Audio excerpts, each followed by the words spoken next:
Morning and Evening by Charles Spurgeon, September the 4th. Morning.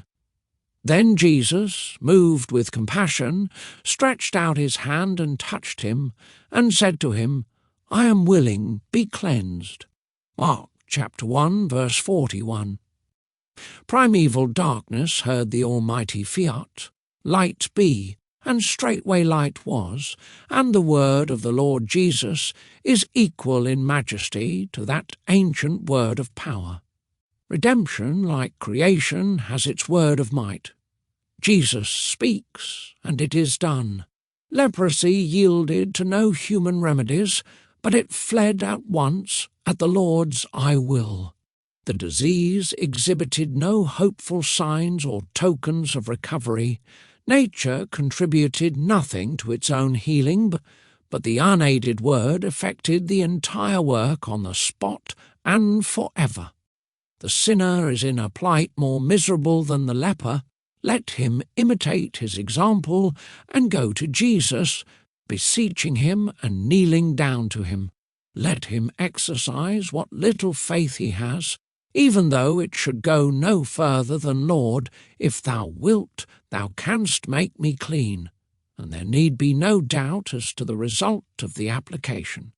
Jesus heals all who come, and casts out none. In reading the narrative in which our morning's text occurs, it is worthy of devout notice that Jesus touched the leper.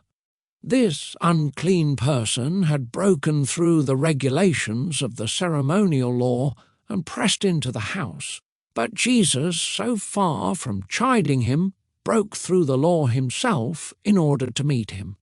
He made an interchange with the leper, for while he cleansed him, he contracted by that touch a Levitical defilement. Even so Jesus Christ was made sin for us, although in himself he knew no sin, that we might be made the righteousness of God in him. Oh, that poor sinners would go to Jesus, believing in the power of his blessed substitutionary work, and they would soon learn the power of his gracious touch. That hand which multiplied the loaves, which saved sinking Peter, which upholds afflicted saints, which crowns believers, that same hand will touch every seeking sinner, and in a moment make him clean.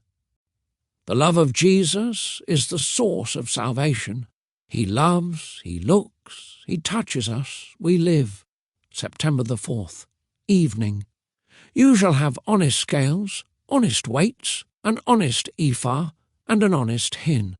Leviticus chapter 19, verse 36. Weights and scales and measures were to be all according to the standard of justice. Surely no Christian man will need to be reminded of this in his business, for if righteousness were banished from all the world beside, it should find a shelter in believing hearts. There are, however, other balances which weigh moral and spiritual things, and these often need examining. We will call in the officer tonight.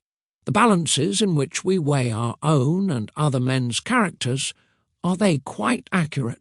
Do we not turn our own ounces of goodness into pounds, and other persons' bushels of excellence into pecks? See to weights and measures here, Christian.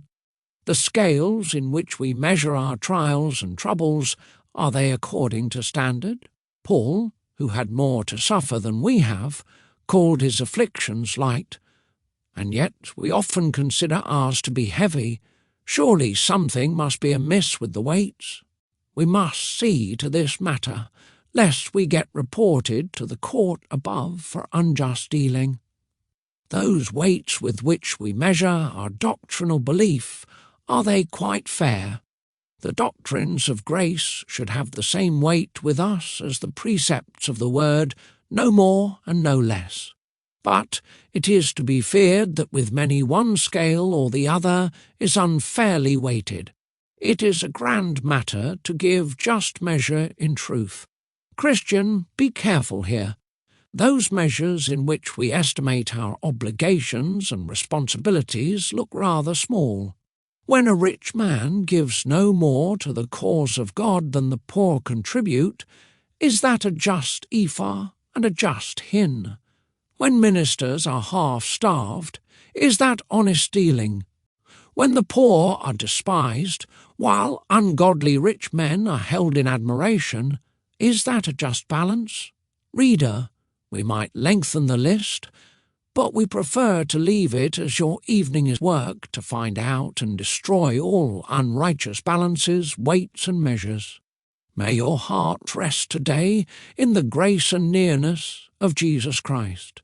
Thank you for listening.